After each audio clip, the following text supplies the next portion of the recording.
Hello everyone, welcome back to this channel. In this video, I'm going to show you how to add glitch effect on a Filmorago apps. Now let's get started.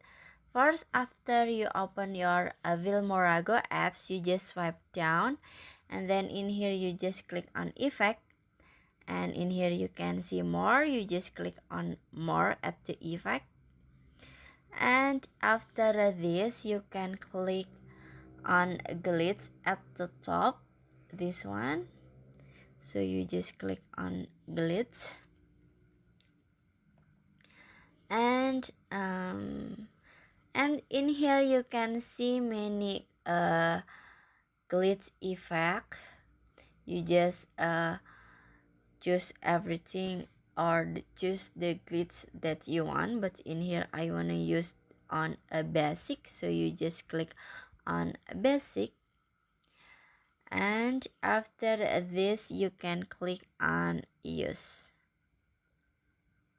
So you just click on use and add the photo or a video that you want to edit, and then click next at the bottom. And after this you can see many glitch effect at the Filmorago apps. You can choose everything or you can choose the effect that you like. You can choose this one, this one, this one, this one, or this one. Maybe this one.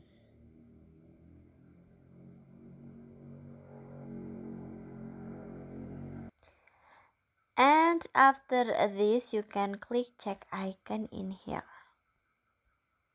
And now you can set the effect until the end of the video. And finish. Show that how to add glitch effect on a Filmorago apps. I hope you found this video to be helpful. If you enjoy with the content, please consider like, comment, and subscribe down below. Bye bye.